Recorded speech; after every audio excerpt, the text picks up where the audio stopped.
Before entering the genealogy of Matthew 1:2-16, there are truths we must first understand. In reality, the scriptures alternate between two entirely different types of genealogies.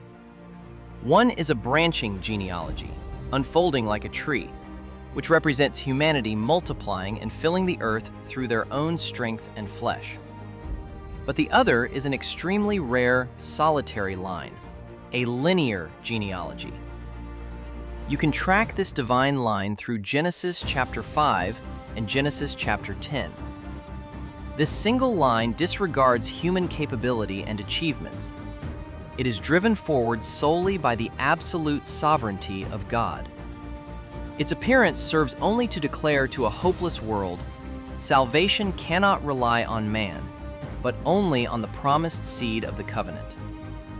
To help us comprehend the dawn of the New Testament, Matthew, in his prologue, draws our gaze directly back to the very beginning of all things. In Genesis, God established this linear genealogy for the first time through Adam, and in Hebrew, Adam literally means man. God was declaring that he would never abandon the history of humanity, whom he created in his own image.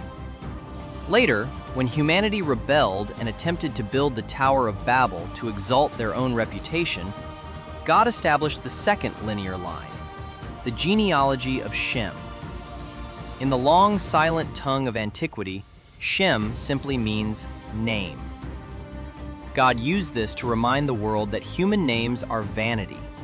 In the torrent of history, there is ultimately only one singular name that must be eternally remembered and exalted by all nations. When the Old Testament closed and the 400 years of silence was finally broken, Matthew at last unveiled the ultimate mystery.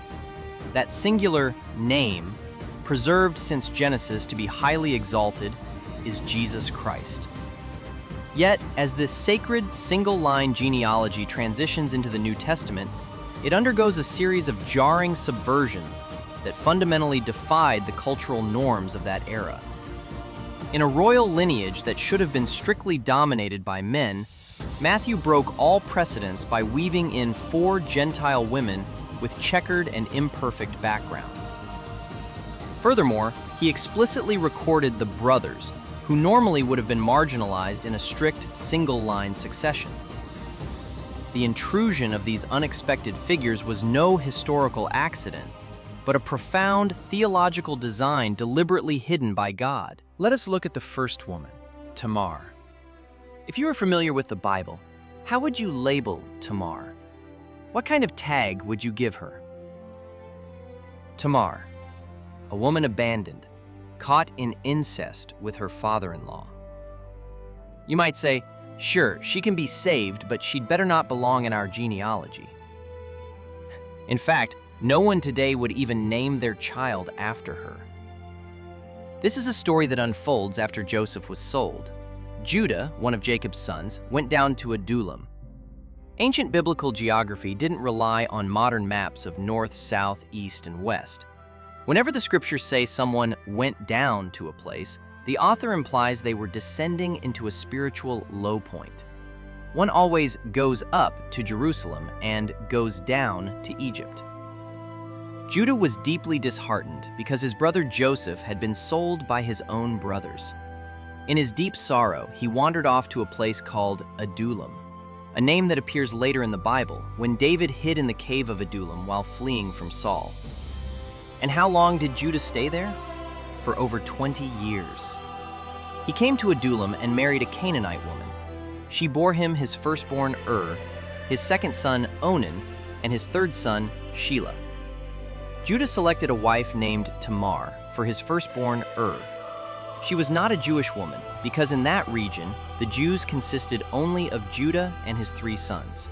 But the firstborn, Onan, died. God required the second son to marry Tamar and raise up offspring for his brother, thereby fulfilling the covenant God had made with Abraham. Yet he refused to do so. His mindset was essentially, it's great to have an extra wife, but any child born won't be considered mine.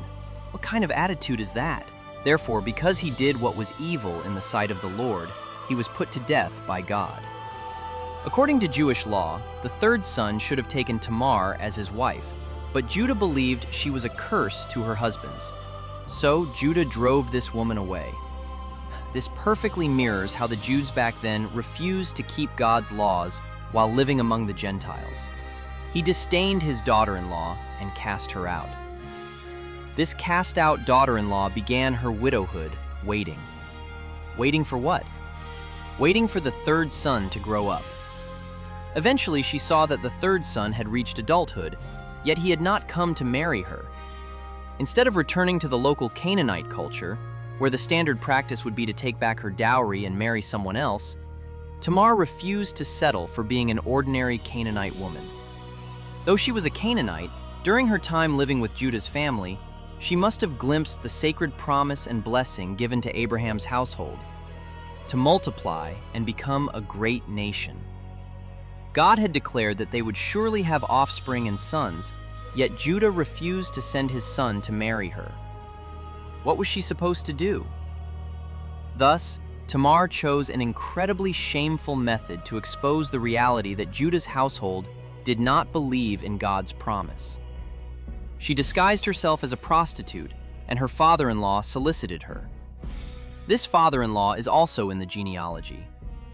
Ultimately, she became pregnant by her father-in-law, Judah. When Judah heard that his daughter-in-law was pregnant, what did he say? "Bring her out and burn her." You might not realize why Judah demanded she be burned here. It is because by this time, Judah had become completely Canaanized, adopting Canaanite mindsets and Canaanite behavior to handle the situation. But when Tamar produced the personal items left behind by her father-in-law as evidence, Judah declared, "She is more righteous than I, since I did not give her to my son Shelah." It was his sin that drove her to this desperate edge. It was his sin that left her no way out. And it was his sin that exposed how she, despite everything, still desired to uphold the Abrahamic Covenant. Many people wonder whether pretending to be a prostitute and committing incest with her father-in-law made Tamar righteous. I want to tell you that when Judah uttered the words, "She is more righteous than I," it revealed that from beginning to end, this Gentile woman was the one upholding God's law. She was the one waiting for others to obey God's law and guard his covenant, even if it meant lowering herself to a place of ultimate shame, even to the point of death. Judah was truly going to kill her. Her actions exposed Judah's sin, yet they also brought Judah to a place of confession and behavioral transformation, allowing him to be included in Jesus' genealogy as well. Therefore, Tamar entered the genealogy of Jesus because within that narrative, she serves as a profound type of Christ. She was an abandoned one who waited for people to keep the law, one who faced the silence and ultimately took upon herself ultimate humiliation unto death, all while exposing human sin so that people could truly repent. If you like it, please subscribe and share the video. Your encouragement is my motivation to continue creating. Thank you.